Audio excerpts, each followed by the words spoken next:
Hi everybody, it's Tatiana. I decided I need to say my name more often because I never give my name. I think I've given it once. And I need to be giving my name more often so y'all know who you're listening to. So yeah, I am coming today to do my third installment in my mini-series of my Reading First.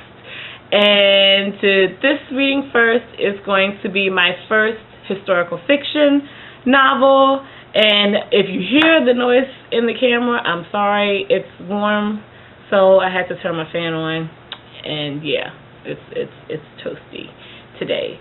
So my first historical fiction novel was Gone with the Wind by Margaret Mitchell.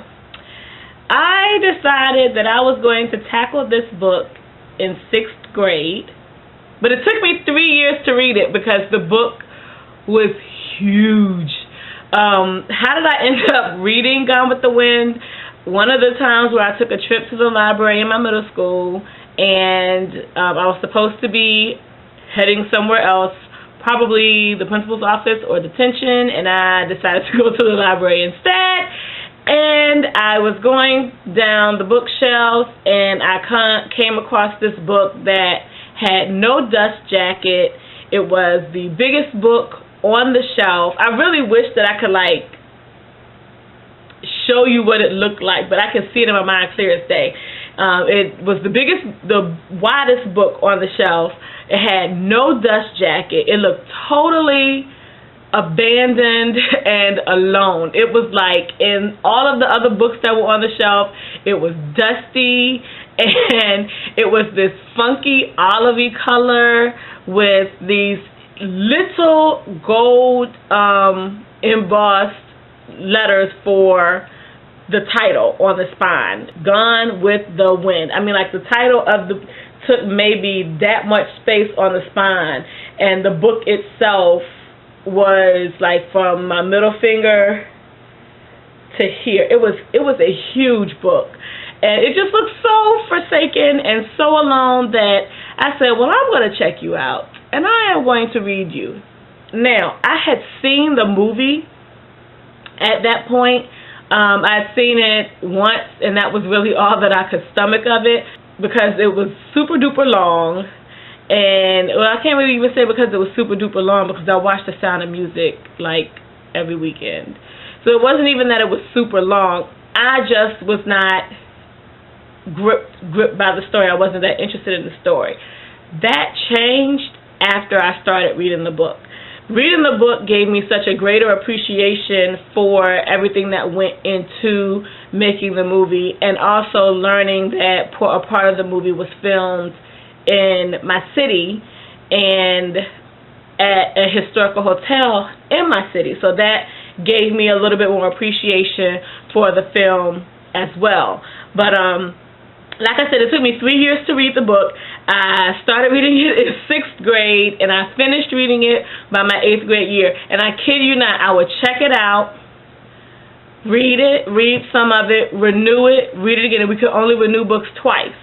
So I would check it out, read it, renew it, read some more, and then I would write in my notebook for my English class what page I was on the last time, where I stopped reading. If it wasn't at the beginning of the next chapter, I would say page 237, second paragraph, something like that. And so that would let me know. I would hold on to that because I kept my notebooks every year. So I would hold on to that, and the next time I went to check it out, that's where I would start. I would refer to that, and I would start there the next time I checked it out. And that lasted for 3 years. It took me forever to finish that book. And I used to say that I would never read it again because of the size of the book. But now I realize that I really can't say that because books they haven't changed, but what a typical book is a big book these days.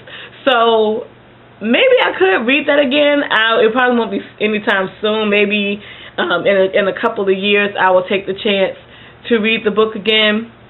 But I really enjoyed the story, and I talked about it so much that when the sequel, Scarlett, came out, that was written by another author, and I actually have it upstairs, that my mom went and got it for me because she knew that I liked Gone with the Wind. And I did not like the sequel. I don't think the sequel was as good as the book. And having it on my shelf, I have absolutely no desire to read it again. It's kind of difficult to take a story that everybody has fallen, well, not everybody, but that so many people have seen time and time again, and to take that and attempt to make it your own when it wasn't your own to begin with. And I just don't think a good job was done with it. Yeah, that was my first historical fiction novel, and as a part of reading that and seeing the things that actually took place in the movie, I got a greater understanding of history, and it actually helped me when I took high school history in my 8th grade year in middle school, and so that really helped me a lot with understanding some of the timelines, because I suck at names and dates. So that helped me a lot with the timeline of some things, even though I still didn't do a good job of remembering names. It helped me with the timeline. It helped me do a lot better in school with my history course.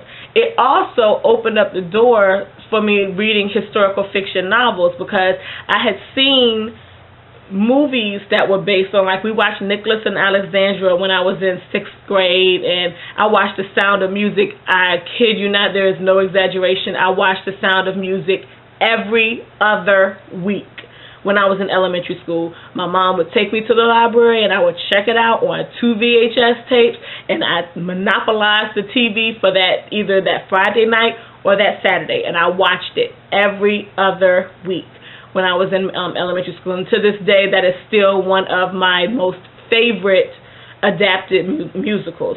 And I've never even gotten a chance to see it on Broadway, on the stage. I would love to see it on the stage, but it just hasn't happened for me yet. So, anyway, so that is my first historical fiction novel. What was your first? If you remember it, leave it down below. I would very, very much like to hear what you all read, because if you've read something that I haven't read, I'm still looking for books to read. So by all means, leave your comments below, and I hope you all have a good week, weekend, whenever you see this video. Peace out.